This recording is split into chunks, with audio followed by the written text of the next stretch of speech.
Le département qui est en charge du livre et de la lecture publique dans notre pays, c'est le ministère de la Culture. Dans ce ministère, la direction ou l'EPA qui a la direction du livre, c'est le CELPAC. Et nous avons la chance aujourd'hui d'avoir son directeur général qui va nous présenter cette institution, nous dire l'état des lieux et dire qu'est-ce qui est prévu pour les prochaines années. À ma droite, nous avons un fou du livre, notre ami Clément Benoît II, qui nous vient de Port-au-Prince, nous parlera d'une initiative extraordinaire pour la promotion du livre et en Haïti et dans le monde. Et il a des projets pour Conakry. C'est ça? Nous passons la parole d'abord au directeur. Bonjour, monsieur le directeur. Bonjour, monsieur Sansi Kaba. Depuis 6-7 mois? Oui, depuis le mois de mai de 2022. Très bien, vous avez pris la direction du CELPAC. Oui. Quel est l'état des lieux? Merci beaucoup. Pour moi, c'est un grand honneur que d'être à cette édition, la 15e des 72 heures du livre. Et en tant que directeur général du Centre de lecture publique et d'animation culturelle, plus communément appelé le CELPAC, donc qui est en charge de la lecture publique et du livre en République de Guinée, c'est vraiment un devoir que d'être présent à cette session. Et pour représenter notre département, le département de la culture, du tourisme et de l'artisanat. Et aujourd'hui, je suis ici, nous avons notre stand, nous avons notre directrice chargée de la communication, nous avons nos animateurs qui sont au niveau de notre stand. Et je me réjouis de voir aujourd'hui cette salle remplie de jeunes qui sont là, qui s'intéressent aux livres, qui s'intéressent à la lecture, parce que c'est notre raison d'être en tant que structure du livre et de la lecture publique. Donc, depuis que nous sommes arrivés, nous avons trouvé une situation qui est, disons déjà, de collaboration avec les différents acteurs de la chaîne du livre. Et nous sommes venus pour renforcer cette collaboration que nous voulons dynamiser parce que pour nous, il est important que la Guinée réussisse le pari que vous-même, M. Sansi Kaba, vous avez pris de faire de Conakry la capitale africaine du livre d'ici les années les plus proches. Donc, ce n'est que justice si la Guinée revendique cette place pour nous. L'état des lieux est tout à fait, disons, bon d'abord, mais qu'on peut encore améliorer. Dans la mesure où nous avons trouvé un premier réseau de bibliothèques, ce qu'on appelle les bibliothèques de lecture publique, qui sont sur l'ensemble du territoire national, qui constituent donc à peu près une quarantaine de bibliothèques dans toutes les préfectures de la Guinée, qui sont des bibliothèques au niveau des préfectures, des communes. Et nous avons aussi le réseau des CLAC que nous avons amorcé avec la participation de la francophonie, de l'Organisation internationale de la francophonie, donc les CLAC, qui ont aussi leur bibliothèque en moyenne Guinée et en basse Guinée, une dizaine de bibliothèques. Donc voilà les deux réseaux sur lesquels nous nous appesantissons. Et nous allons aussi, avec le concours de l'Harmattan, avec lequel nous sommes très heureux d'avoir signé une convention avec le ministère de la Culture et le ministère de la Culture et l'Harmattan viennent de signer une convention de collaboration. Donc, à travers cette convention, nous pensons pouvoir arriver donc à travailler ensemble, à appuyer les 72 heures du livre et surtout à travailler dans le cadre de la redynamisation des points de lecture qui avaient été créés à la faveur de Conakry, capitale mondiale du livre. Donc, c'est un réseau de bibliothèques aussi qu'il nous faut absolument redynamiser et nous nous réjouissons que cet accord ait été signé. Voilà, grosso modo, l'état des lieux que l'on peut faire sur la situation de la lecture publique aujourd'hui en République de Guinée. Et qu'est-ce qui est prévu? Le next time? Où vous voulez aller? Exactement, c'est d'abord l'existant qui est là, le renforcer et évidemment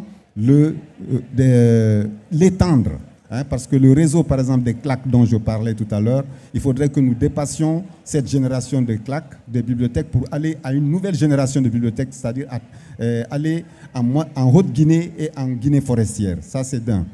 Deuxièmement, il faut aussi, sur le plan des ressources éducatives et des ressources numériques, renforcer le dispositif qui se trouve dans les bibliothèques, surtout en sources numériques, puisque aujourd'hui, tout le monde sait que le livre numérique est très important. Pour intéresser les jeunes à la lecture, il faut leur donner des outils qui conviennent à leur milieu, à l'ère du temps. Donc, le CELPAC veut être dans l'ère du temps, veut donc tout à fait accompagner tous les membres de la chaîne du livre, que ce soit les écrivains, que ce soit les éditeurs, que ce soit les distributeurs que sont les libraires et autres diffuseurs, les bibliothécaires, les librairies par terre, aider toute cette chaîne du livre-là à réellement se développer de façon harmonieuse et vraiment collaborative et surtout inclusive. Voilà. C'est ce que je peux dire pour le moment et nous nous réjouissons en tout cas d'être là avec vous et nous pensons que le pari d'arriver à Conakry, capitale mondiale du livre, capitale africaine du livre, n'est pas fortuit et c'est un pari qui sera gagné et la Guinée est tout à fait légitime de revendiquer cela dans la mesure où depuis toujours la Guinée a été au cœur de la littérature africaine. Avant même les indépendances et avec la deuxième génération d'écrivains et aujourd'hui encore avec la profusion d'éditeurs locaux et d'écrivains de la nouvelle génération, nous pensons que vraiment nous pouvons légitimement revendiquer cette place que la Guinée peut tout à fait avoir. Monsieur le directeur, nous vous voyons motivé, mais je vais poser une question, je ne peux pas m'empêcher. Est-ce que vous avez les moyens de votre politique, monsieur le directeur? Merci beaucoup. Vous avez beaucoup d'ambition.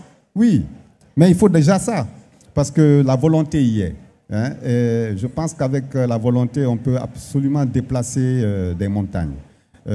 Aujourd'hui, évidemment, l'État ne peut pas tout faire. Mais en tant que structure de l'État et que nous avons l'autonomie justement à ce niveau-là, nous devons aller vers les partenaires et le partenariat public-privé est tout à fait possible et nous savons que des pistes sont ouvertes et nous allons tout à fait les prospecter et les développer. Déjà, il y a beaucoup d'engouement au niveau de nos partenaires. Pour le moment, ceux que nous avons et nous allons davantage aller vers d'autres. Je parle avec la permission de Madame la directrice de la communication et de l'influence. Pourquoi nous avons créé ce poste chargé de l'influence? C'est parce que justement, il faut donner plus de visibilité à ce que nous faisons ici, plus de visibilité vis-à-vis de nos partenaires pour qu'ils sachent que le livre est réellement au cœur de la transition, au cœur du développement et qu'il n'y a pas de développement sans le livre dans lequel il y a le savoir et à travers lequel la transmission du savoir peut se faire. Beau slogan, papa, tonton, le livre au cœur de la transition. Est-ce qu'on peut applaudir? Il y a plusieurs, aujourd'hui, initiatives en Guinée autour du livre. Le salon de la lecture, le festival du livre à Zérékoré. J'ai vu récemment les rencontres du livre au jardin du 2 octobre, le salon international du livre jeunesse. Quelles sont les étapes, monsieur le directeur? Si j'ai bien compris la question. Les autres étapes. Les autres étapes, bon, d'abord, au niveau déjà du CELPAC, avec le contrôle de Madame la directrice de la communication et de l'influence, nous avons créé des ambassadeurs de la lecture, du livre, qui sont donc des vecteurs pour cette promotion du livre et de la lecture. Ces ambassadeurs, ce sont des personnes, disons, connues de la société civile guinéenne, des personnes influentes et qui s'intéressent justement à ce que nous faisons en direction de la jeunesse guinéenne et qui donc ont pris le pari donc, de nous accompagner pour justement diffuser notre vision est notre mot d'ordre au niveau des couches les plus éloignées du pays.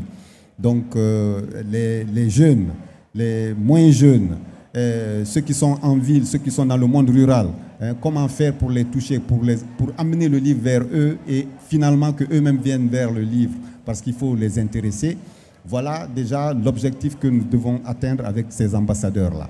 En plus, nous soutenons toutes les initiatives qui vont au niveau des associations, parce que les associations aussi sont très importantes au niveau local et périurbain et tout ça, puisque nous savons que les jeunes, ce sont eux qui animent ces associations-là. Et ces associations-là permettent aux jeunes d'avoir des activités saines, parce que le livre peut justement les amener à rentrer dans des activités très saines pour sortir justement de tout ce qu'on connaît comme dérives sociales aujourd'hui qui guettent la jeunesse et qui malheureusement ces dérives sont en train de faire beaucoup de fléaux, causent beaucoup de dégâts au sein de la société.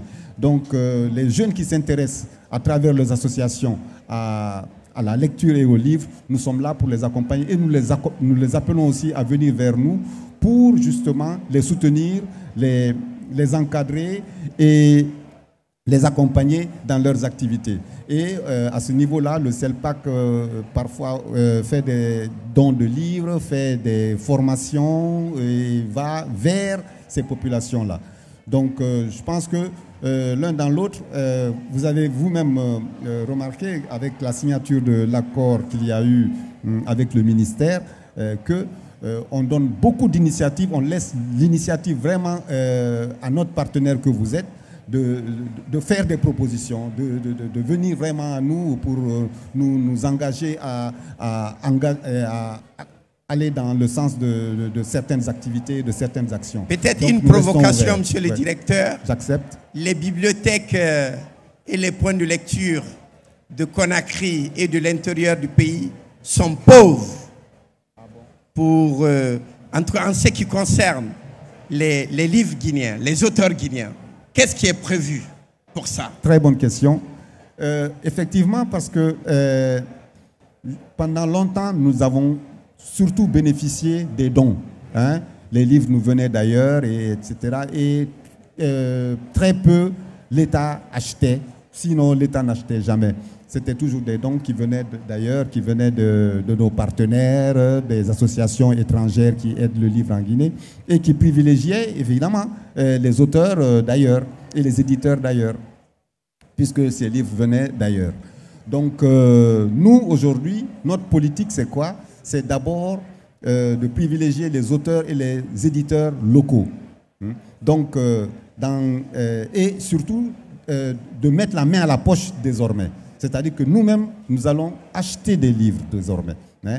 Et notre politique, c'est de privilégier 50% du stock en auteurs guinéens. Et les 50 autres % divisés en 25% des auteurs africains et le 25 autres % de la littérature. Est-ce qu'on peut applaudir ça? Voilà. Donc, c'est la tendance vers laquelle nous voulons aller. Et je pense que cela peut réparer disons le dysfonctionnement, en tout cas le déséquilibre qu'il y a eu au niveau de nos bibliothèques en ressources guinéennes. Monsieur le directeur, le message d'espoir à ces jeunes, à ce public des 72 heures du livre. Ben, c'est très simple. D'abord, je les félicite, et eux et leurs encadreurs, d'être présents. Alors, je les encourage à continuer dans cette voie-là. Il faut lire, lire et lire. C'est en lisant qu'on s'instruit, c'est en lisant qu'on finit par écrire également. Donc, c'est le conseil que je peux leur donner. Et je sais qu'à travers le livre, ils vont découvrir et des mondes, et des paysages, et des personnes, sans avoir à bouger de là où ils sont. Donc, dans le livre, il y a le savoir, et c'est dans le savoir, c'est avec le savoir qu'on peut justement être les hommes de demain, comme il parlait de Moroya. C'est l'occasion pour moi de le féliciter d'ailleurs pour dire que franchement, quand on parle de Moroya, c'est ce que les Bantous appellent Ubuntu, ou bien que chez les Peul, on parle de Pulaku. Et c'est l'humanisme, c'est l'humain.